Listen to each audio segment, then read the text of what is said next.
Amen. So since hindi pa tapos yung nandun sa taas din ng mga bata, ituloy ko lang yung Sunday school. Pwede tayong maupo saglit.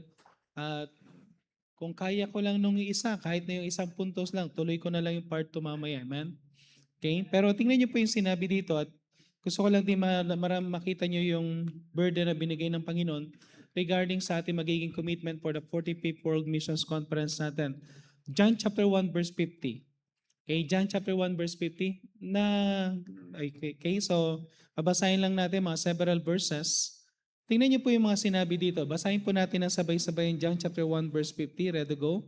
Jesus answered and said unto him, because I have said unto thee, I saw thee under the fig tree. Believest now, thou shalt see greater things than this. Sabi ng Panginoon kay Nathanael, sabi niya, kung sinabi ko lang sa iyo na nakita sa fig tree before ka palang pumunta rito, naniwala ka na, may naniniwala ka na, how much more kung sabihin ko pa sa iyo na you can see greater things than this. Okay? Kung Bible niyo, lagyan niyo yung word na greater than this. Okay, greater things than this. Then John chapter 5 verse 19 to 20. John chapter 5 verse 19 to 20. Ang sabi yan sa may verse 19, again, basahin natin ulit. Then answered Jesus and said unto them, verily, verily, I say unto you, the Son cannot do anything to himself, but what he saith the Father do, for what things soever he doeth, this also doeth the Son likewise. For the Father loveth the Son, and showeth him all things that himself doeth, and he will show him greater works than this, that ye may marvel. So makikita natin dito na iba ng Panginoon. Pinakita na ang Panginoon, pinangakuan na makikita natin ng greater things na gagawin ng Panginoon. Pero ito yung nakaka-challenge because we know, ang sabi ng Panginoon, pinangako niya kay Nathanael, marami ka pang maririnig at makikita na greater things.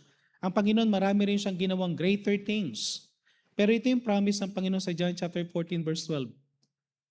Kaya ito yung challenge sa atin. Verily, verily, I say unto you, he that believeth on me. Sino yon? Sino yung naniniwala sa Panginoon? Tayong ligtas. Sino sa inyo tumanggap na sa Panginoon? Taas ang kamay. Okay? He that believeth on me. Tayo na naligtas. Ang sabi yan, the works that I do, anong sabi ng Biblia? Shall he do also. Kung anong ginawa ng Panginoon, ano yung trabaho ng Panginoon, and that is to seek and to save that which was lost. Ang pinaka-heart ng Panginoon is for the lost. Ang heart ng Panginoon is makabot ng mga hindi pa naliligtas. Ang sabi ng Panginoon, gagawin din natin. Pero ang sabi niya dito, greater works than this shall he do. Mas matindi pa, mas malaki pa yung pinakaano natin na gusto ng Panginoon. Because I go unto my Father. Yung sinabi ng Panginoon, because I go unto my Father, because He will be on the right throne of God, makikita natin dito na advocate natin siya, magpipray siya sa kanyang God the Father to supply our needs. At even the Holy Spirit is praying with us para magawa natin yung Great Commission. Now, hindi natin magagawa yung Great Commission. We cannot be committed to the Great Commission if we are not connected. Amen? But if we are connected, we can do greater things than this. So ang title ng message na to at mamaya ko na itutuloy ang kabuuan, greater works than this. We have a greater works than this. Meron tayong greater works. So, I thank God for the greater things na ginawa na ng Panginoon sa Laloma Baptist Church. I thank God for the 45 years na ginawa ng Panginoon na nakita natin, but church, greater works every year. Amen? Greater works pagdating ng 2030, kung abutin pa tayo na buhay pa tayo, amen? Okay? Gera na, kung magkabila na ang gera, hindi na natin alam. Yung ating missionary na experience niya, hands-on na gera doon sa Thailand, saka sa Cambodia. Tayo, thank God na hindi pa tayo pero hindi natin alam. Kahit na hindi tayo affected sa gera, affected na tayo sa langis, amen? Kailan magtataas ang langis? Tuesday. Tama ba? Tuesday? No? O bukas na? Tumaas na? Tumaas na? Tapos mayroon pa silang gagawin sa Tuesday? So, babalik ulit tayo dun sa aabot ng ano yung gasolina na hindi natin alam kung hanggang saan ang aabot nito because of the war. So, ang tendency, affected talaga tayo. But tandaan natin to, kahit anong nangyayari sa mundo, the more na nata-challenge tayo dapat na we need to do greater works. Amen? We need to do greater works. So, ang promise ng Panginoon dyan sa John chapter 15 verse 1. Mag-pray muna tayo pala. Let's pray. Heavenly Father, muli po Panginoon, kami pong muli ay dumudulog sa inyong trono. Samahan niyo pong muli kami as we study your word. Dalahin ko po na kayo pong manguna pong muli sa bawat isa sa amin. At dalahin ko po na sa maikling panahon, Panginoon, meron po kaming matutunan at something that we will ponder sa bago kami mag-commit for our faith promise commitment this 2026. Ito na po aming samodalangin sa pangalan ng Panginoon Jesus. Amen. So sabi ng Panginoon sa John chapter 15, makikita natin dito sa may verse 2, every branch that in me that beareth not fruit, He taketh away, and every branch that beareth fruit, He purgeth that it may bring forth more fruit. Okay, so isang bagay na makikita natin dito, ang Panginoon hindi siya nag-expect sa atin ng little fruit, hindi siya nag-expect sa atin ng normal fruit, expecting more fruit. Okay? Ilang beses binanggit yan sa pinaka-text natin sa John chapter 15 verse, basahin ko na lang sa verse 5. I am the vine, ye are the branches. Okay? He that abideth in me and I in him, the same bringeth forth much fruit. Grabe no? Ayaw talaga ng Panginoon ng little. Kaya gusto ng Panginoon is much fruit. Sabi rin sa John chapter 15 verse 8, paano natin nag-glorify ang Panginoon, ang God the Father? Herein is my Father glorified that ye bear much fruit. Nag-glorify ang Panginoon to we are doing greater things for Him. Okay? Ganon din sa John chapter 15 verse 16, yung pinaka-text natin dito, that ye should go and bring forth fruit, that your fruit should remain, and whatsoever ye shall ask in my Father in my name, I will give you. Kaya mayroon din promise eh. Kaya kanina, iano ko na lang din na doon sa preaching ni Pastor Glenoga, once na tayo ay nagbigay, ang vine pa rin ang magsusupply. Basta kumonekta lang tayo eh. John chapter 15 verse 7. Ito yung pangako nga, tingnan nyo to. No? Sino sa inyo gusto mong may gagawin ng Panginoon this year sa buhay mo? Greater things sa gagawin ng Panginoon. Panghawakan mo tong verse na to. If ye abide in me, and my words abide in you, ye shall ask what ye will, and it shall be done unto you.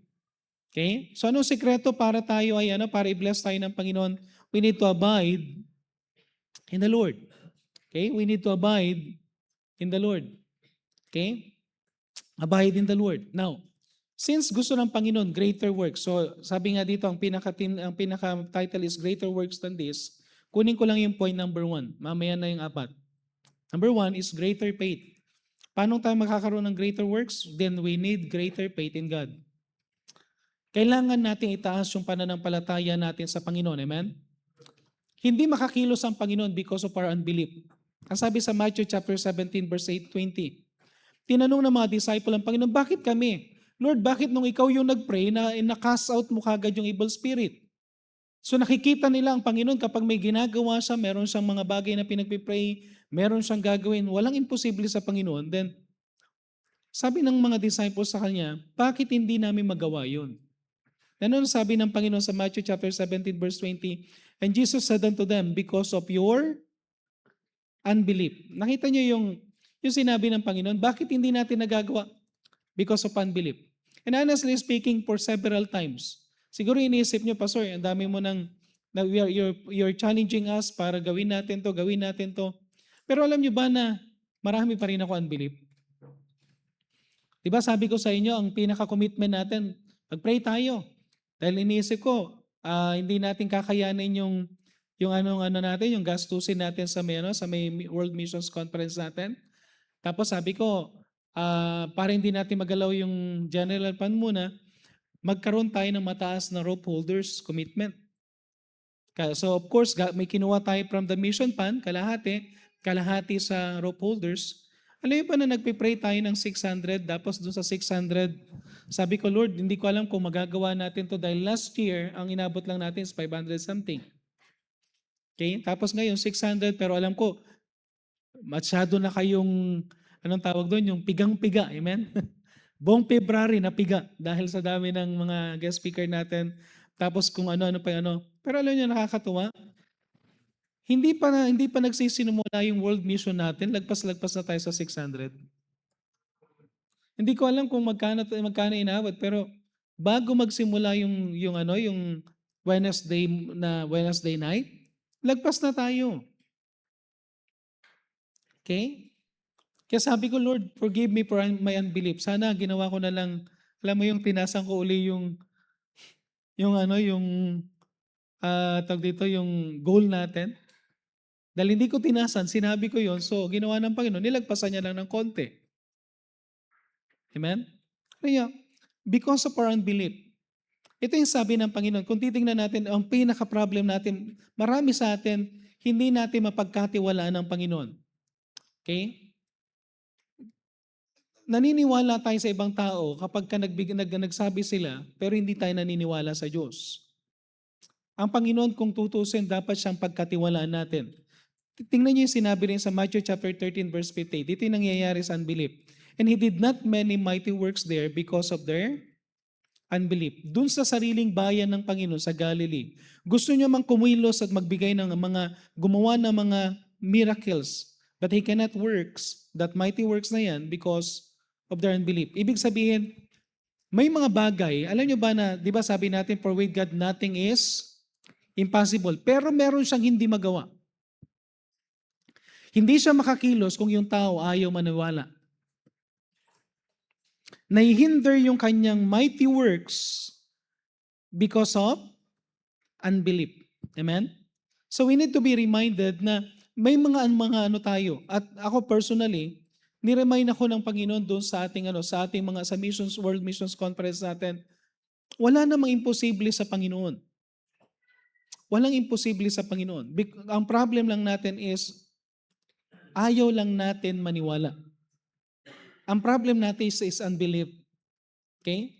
Kung meron lang, ako nagpray nga ako, na pinagpray ko nga yung commitment ko that time, anong ginawa ng Panginoon? Binigay niya naman eh. Nilagpasan niya pa, amen? Kaya mahalaga rito ditong isang pagpray natin this year. Ito lang, no? Para at least may laman lang sa atin, no? Pagpray natin tong Mark 9:23 to 24. Mark 9:23 to 24. Ano kailangan natin ipag-pray? Jesus said unto them, if thou canst believe, all things are possible to him that believeth. Kung maniniwala ka lang, okay, tanungin kita, naniniwala ka ba na kapag magkukumit ka sa Panginoon, ipoprovide ng Panginoon? Kaya niya yan if you will just believe. Naniniwala ka ba na kapag i-increase mo yung commitment mo sa Panginoon, ang Panginoon mag-i-increase din ng blessing niya sa'yo para magawa mo yan, mai-supply niya yan sa'yo? Kaya niya yon. Ang sabi niya lang, kaya mo bang maniwala? Kasi kung kaya mong maniwala sa akin, all things are possible to him that believe it. Alam niyo kung bakit hindi nakakapag-work ang Panginoon? Gusto siyang gawin, hinihintay niya muna, maniwala ka. Faith is the substance. Di ba pag sinabing faith, hindi mo dapat nakikita? Pero sabi ng Panginoon, substance. Ibig sabihin, hindi nakikita yan. Pero makikita mo na napakahalaga ng faith na yan na gusto niyang makita sa iyo na naniniwala ka. Kasi kung hindi ka maniniwala, ibig sabihin ang Panginoon hindi makakilos. Kaya nga sinabi yung tatay sa verse 24. Sa verse 24, straightway, sabi ng tatay sa kanya, And straightway the father of the child cried out and said unto with tears. Ano sabi niya? Lord, kasi sabi ng Panginoon kung maniniwala ka, walang imposible. Ano sabi ng tatay? Lord, naniniwala ako. Lord, I believe. Tapos may pahabol, amen? Sino sa inyo ganyan, no? Di ba? Lord, naniniwala ako. Pero, ang maganda yan, kaya kailangan natin ng prayer, no? Lord, I believe. Pero sabi niya, help thou mine unbelief. Para bang sinasabi niya ganito, Lord, gusto kong maniwala. Lord, gusto kong gawin ito. Lord, gusto kong maniwala sa iyo. Tulungan mo ko sa unbelief. Okay, listen. Maraming member sa church, ako naniniwala, may mga member pa sa church na hindi pa nakaka-experience ng sacrificial giving. Okay? Hindi nyo pa na-experience yung talagang sacrificial giving. You are just giving out of an abundance or just giving based sa calculator, pero hindi nyo pa na ibibigay yung tinatawag na out of sacrifice. Why? Because of unbelief. Alin nyo, subukan nyo. Okay, now, if hindi ka pa nagta-tithes, huwag ka munang magbigay sa faith promise. Gamitin mo muna yung faith, magkaroon ka muna ng faith that God could use yung Malakay chapter 3 verse 10 to 12. Subukan mo mag-tithes. Ganito yan. Naniniwala ka ba na kayang i-open ng Panginoon ng windows of heaven na once na in-honor mo siya sa tithes, yung naiiwan sa'yo, kaya niyang pagkasyahin at kaya niyang i-bless? Subukan niyo muna. Okay? Pagkatapos nitong world missions natin, gusto ko ang Sunday school sana is mag-usap muna tayo yung mga simpleng bagay regarding sa magtiwala tayo sa Panginoon. Gusto ko i-bless ng Panginoon ang finances ng bawat isa sa atin. Magsimula tayo sa tithes. Yung maging honest ka talaga sa tithes. I mean, kasi dinil ko yan na sa may ilang preaching ako at the same time. Shinare ko yan sa ibang mga churches at nagulat ako may nag-message sa akin isang pastor, pwede bang hindi na ako mahihiya pero gusto ko sana pwede bang i-share mo sa akin yung message mo about tithing kasi marami talagang hindi binibless because they are not honest in tithes. At isang reason bakit hindi tayo nagiging honest sa tithes kasi yung utang. Sa dami ng utang natin, syempre, priority natin bayaran yung utang. Pero pag pray mo sa Panginoon, Lord, gusto kong mawala lahat ng utang ko, mabayaran ko lahat ng utang ko. Sabihin ko sa iyo, pag nagsimula kang nag-pray sa Panginoon, tapos dinidesire mo yan na, Lord, gusto ko makapag-tithes, tulungan mo ko na ano yung utang ko. Sabihin ko sa iyo, mawawala. Tutulungan ka ng Panginoon para malinis ang utang na yan. At once na wala ka ng utang, huwag ka nang umutang umuli. Amen? Para bang kay Mary Magdalene, go and sin no more. Kapag nakabayad ka na sa utang, go and utang no more. Amen? Amen? Okay? Wala na doon sa may utang, kundi gusto mo na mag-tithes. And once na nagta-tithes ka, binibless ka ng Panginoon, instead na utang, anong susunod? Savings. Amen? Okay, ano mas maganda? Listahan ng utang o listahan ng savings? Okay? Mas maganda yung savings. Kaya gusto kong pag-usapan natin yung By the way, pagka nag-uusap tayo dito sa church about finances, huwag kayong ma-irritate kasi hindi kami mukhang pera.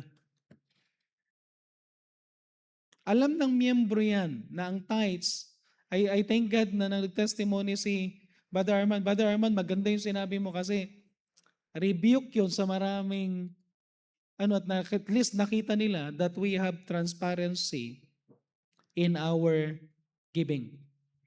Na ang tithes talagang pumapasok sa tithes, nagagamit natin, nakikita ng mga miyembro, gumaganda yung paligid natin, nakikita nyo lahat. Okay? At alam nyo rin, sa mga counting committee, alam nyo yung buhay namin. Alam nyo yung kung hanggang saan kami nagsasacrifice. Pero ano yan, pag pinag-uusapan natin dito, gusto natin i-bless tayo ng Panginoon. And the more na binibless tayo ng Panginoon, dapat wag natin kalimutan to sacrifice. Ang goal natin para i-bless tayo ng Panginoon, Lord, we pray for blessing. Gusto ko magkaroon ng greater faith, pero para magkaroon ng greater faith, you need to believe and ask God, Lord, help thou mine unbelief. Ano sabi ng Panginoon? Balikan ko lang yung Matthew chapter 17 verse 20. If we have faith. Kung Bible nyo yan, ang sabi ng Panginoon, if you have faith as grain of mustard seed. Sabi ng Panginoon, di ba? Kung meron ka lang pananampalataya, gaano kalaking pananampalataya? Katiting na pananampalataya. Ibig sabihin ganito, marami sa atin, bakit hindi binibless? Kasi kahit na singlit ng mustard seed, wala tayo. Nakukuha nyo? Ibig sabihin ganito, kung ikaw yung klase ng tao na masyado kang practical na hindi mo ina-apply ang pananampalataya, ni kaltiting na mustard seed. Kapag merong sa inyong makabili ng mustard seed, bigyan niyo ako. Hindi ko pa gusto ko lang mahawakan yung mustard seed. Tapos gusto ko kapag magpipreach ako, hawak ko yung mustard seed na yun. Amen? Ang liit-liit. I think kulay brown yata yung parang brownish na ano. Maliit na seed. And yet, sabi ng Panginoon, kung meron ka kahit kasing liit ng mustard seed na pananampalataya, you can say to the mountain, remove hence yonder to this place, and it shall remove, and nothing shall be impossible. Alam niyo yung rebuke sa atin ng Panginoon? Alam niyo honestly yung rebuke sa akin ng Panginoon ng sa World Missions? Sa World Missions, ito yung rebuke sa atin. Diba sabi ko nga, yung unlit na panalangin, ang daming ginagawa ng Panginoon. How much more kung dinagdagan mo? Yung maliit na pananampalataya could move mountain. How much more kapag mas malaki pa yan? Buto ng santol kaya, amen? Amen? O kahit na wag mo ng santol, buto muna tayo ng sampalok. Mas malaki yan. Ano kayang gagawin ng Panginoon kung hindi lang singlit ng mustard seed? Ibig sabihin, if you want to have a greater, yung greater things sa experience, then i-challenge yung sarili mo, I want to have a greater faith. Magsisimula ako, and sabihin ko sa inyo to, even sa mga ibang Kristiyano na matagal na sa church, kaya wala kayong faith kasi hindi nyo nga mapagkatiwala ng Panginoon sa tithes. Na yung tithes sa Kanya yan. Ibigay mo yung tithes, bahalang Panginoon na pagkasyahin yung 90%. At nakakalungkot, kaya hindi nangyayari yung blessing. Alam nyo bakit? Ito yung madalas kong inaano. Kapag yung tithes hinati-hati mo para makapagbigay ka ng faith promise, makapagbigay ka sa building, makapagbigay ka ng sacrifice, pero hindi yan tithes, sabihin ko sa inyo, kahit anong ibigay mo, kung hindi mo in-honor ang Panginoon in tithing, walang blessing. Alam niyo, kailangan muna nating gawin ng Panginoon? Magsisimula ang Panginoon sa simple lang. Give the 10. Give the tithes. Doon ka muna, give the tithes. I-convince mo yung sarili mo that I need to give my tithes para i-bless ako. At once na dinesire mo yung bibigay mo yung tithes, sabihin ko sa inyo to, pag ginano mo yung maging honest ka sa tithes, marirealize mo, Lord, pare-parehas kami na pag nag-uusap ng mga pastor, may time nagkwentuhan kami. Di ba kung minsan ipaparealize sa'yo ng Panginoon, baka meron ka pang hindi na i-tithes? Tama? Kaya ang gagawin, pare-parehas kami ng kaisipan eh. Para hindi mo hindi ka mag-guilty, dagdagan mo ng konti yung tithes mo, baka meron ka pang hindi na tithes. Nakukuha nyo? Nakukuha nyo? Halimbawa, may 10,000 ka. Magkano ang tithes ng 10,000? 1,000. Hindi 100 ha? Okay? 1,000. Now, paano? Yan yung regular na sahod mo. Paano kapag may nanlibre sa'yo? Amen? Paano kung may nagbigay sa'yo ng t-shirt? Amen? May nagbigay sa akin na barong. Tapos nang tinignan ko, ordinary lang yung design. Kala ko ano lang. Nang nakita ko yung tatak na Titan, nakita ko sa mall, yung Titan pala mas mahal pa doon sa obra ni Juan. Okay? Kaya isipin mo baka may hindi ka na tithes Amen? Ang hirap kapag may nagbigay sa'yo ng mamahaling gamit, ang hirap i-tithes. Si Sir Miley, may hirap gano'n na kapag may nagbigay, no? Mahirap mag-tithe sa isang bagay na mamahalin. Ngayon, tanungin ko kayo, bakit hindi tayo binibigyan ng mamahalin na bagay? Baka kasi sa maliit na bagay, sa mumurahing bagay, hindi mo na tithe, so mas magbibigay ang Panginoon ng mamahaling bagay. Kung hindi mo kaya mag-tithe sa 1,000, bakit ka bibigyan ng 10,000? One time, meron ako isang church na nag-preach ako, sabi ko, kaya mo bang magbigay ng tithes kapag nil-increase ng Panginoon? Sinimulan ko, magkano yung salary ng regular, Sabi nila, Pastor, nasa 20 to 25. So, magkano ang tithes ng 25,000? Magkano? 2,500. Okay? Paano, gusto mo bang increase ng Panginoon yan, yung salary mo na gawin ng Panginoon na 50,000? Tapos sabi nila, yes. Magkano ang tithes ng 50,000? 5,000, amen? E paano kapag bigyan ka ng Panginoon ng 100,000? Magkano ang tithes ng 100,000? 10,000. Magkano ang tithes kapag bibigyan ka ng 1,000,000? 100,000. Tapos tinanong ko lang, kaya mong ibigay 100,000 na tithes? Tapos tinitingnan ko yung mga miyembro eh. Sabi ko, pinag-uusapan pa lang natin, wala ka namang 1,000,000 pero parang ayaw mo na ibigay 100,000 eh. Amen? Wala pa sa iyo 1,000,000, hindi mo kayang ibigay yung 100,000, then paano ka pa bibigyan ng 1,000,000 kung hindi ka naman decided to give yung tithes na 100,000? Amen? Amen? Alam niyo kung minsan, logic. Kausapin natin ang Panginoon. Hanggang saan kayang ipagkatiwala sa iyo ng Panginoon? Ito lang. Hanggang saan ang kayang ipagkatiwala sa iyo ng Panginoon? Kung hanggang saan lang ang kaya mong ibigay na tithes.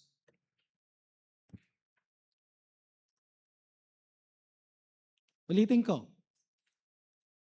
Hanggang saan lang ang kayang ibigay sa iyo ng Panginoon, doon ka lang kung hanggang saan ka lang kaya mong ibigay yung tithes na yun.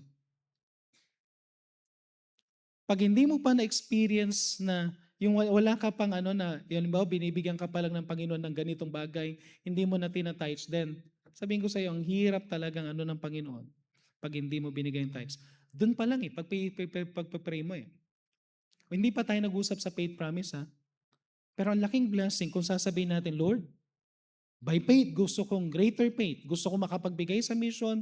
Yung kailangan, gusto kong pwede mo akong bigyan ng ganitong amount. Pero tatanungin ka ng Panginoon, kung ipopromote kita ngayon, kaya mong ibigay yung tithes na ganito?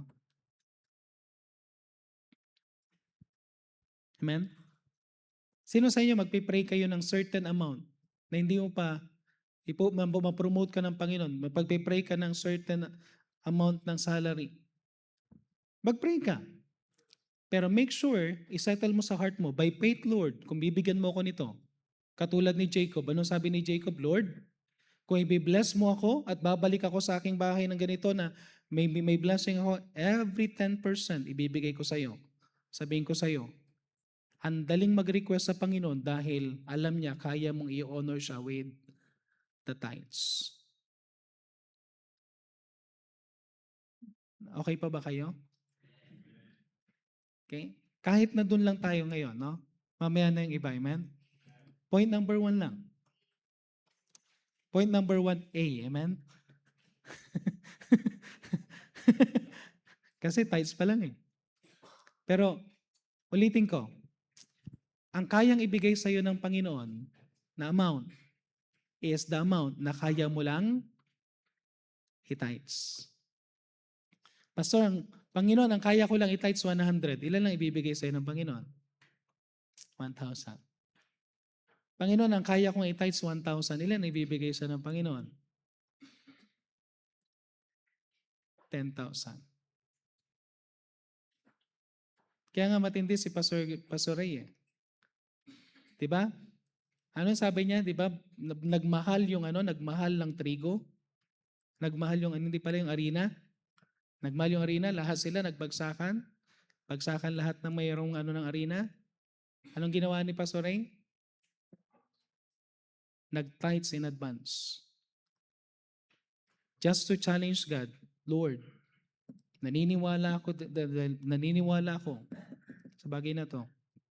Agad-agad, Panginoon, kumilos. Nagbagsakan yung kasama niya, pero siya, hindi bumagsak. Tapos yung pinakamagandang pwesto, bumagsak. Then, later on, nakuha niya yung pinakamagandang pwesto.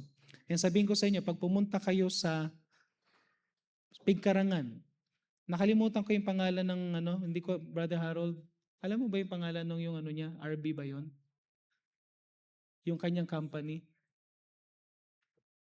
Hindi, yung lahat ng nun eh.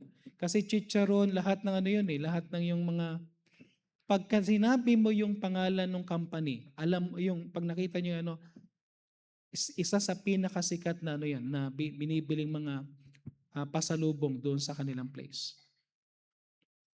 Kayang-kayang ibigay ng Panginoon. Why? Mayroon siyang faith na kaya niyang ibigay i-honor ng Panginoon with His tithes. Amen? Amen? Okay? So, greater things than this. Magkaroon muna tayo ng greater faith. So, tayo muna yung malalala. Let's pray.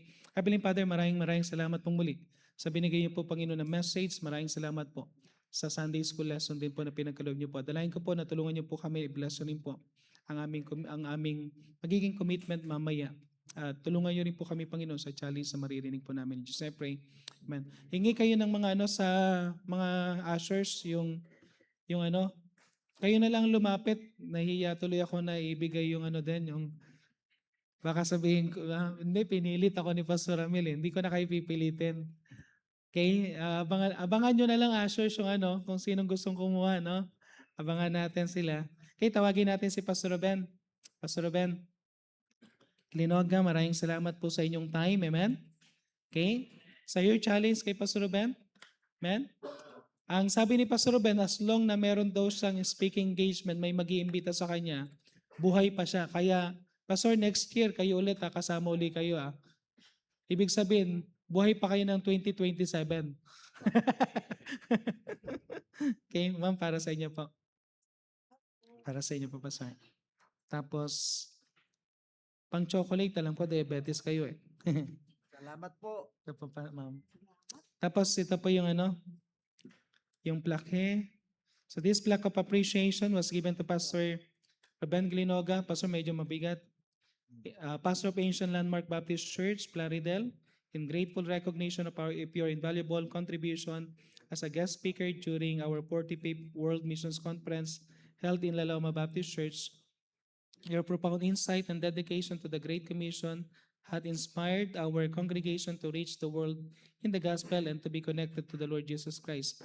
Given this 8th day of March 2026 at La Loma Baptist Church, signed Pastor Ramil. Pastor, sa inyo. Medyo mabigat lang po. Picture lang tayo. Picture po.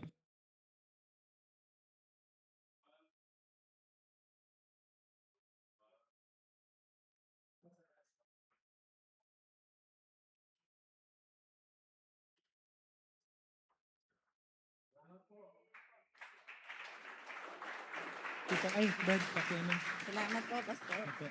Thank you po. Okay, so tayong lahat po ay tumayo. Hindi na tayo kakahawit ng ating closing song, but we are thankful for your presence. Sa mga bisita po, maraming salamat. Meron pang nag-witness kanina, may nag-witness. May ng mga bisita.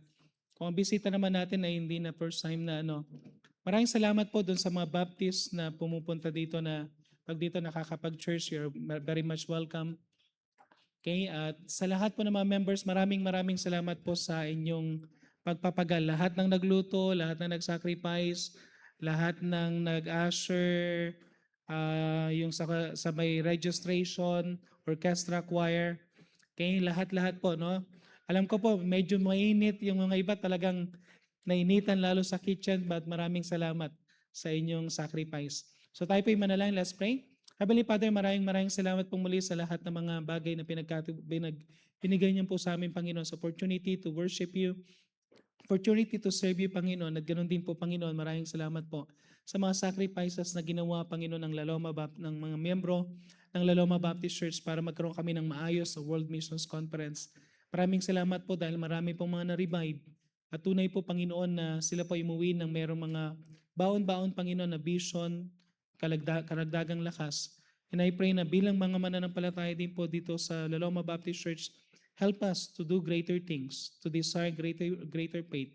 At dalayan ko po, Panginoon, na ma-experience namin ang inyong biyaya at makita namin, Panginoon, na kayo po yung Diyos na mayroong magbibigay sa amin ng patuloy na kagalakan at ganoon din po, Panginoon, ng pagpapala na hindi po mapapantayan ng mundong ito. Maraming salamat po. Ingatan niyo po kami sa aming pag-uwi at sa pansamantalang pag-iwalay. I pray na makabalik po kami muli mamayang 5 o'clock para sa aming service sa hapon. Ito na po ang aming samot dalangin sa pangalan ng Panginoon Jesus. Amen. God bless po.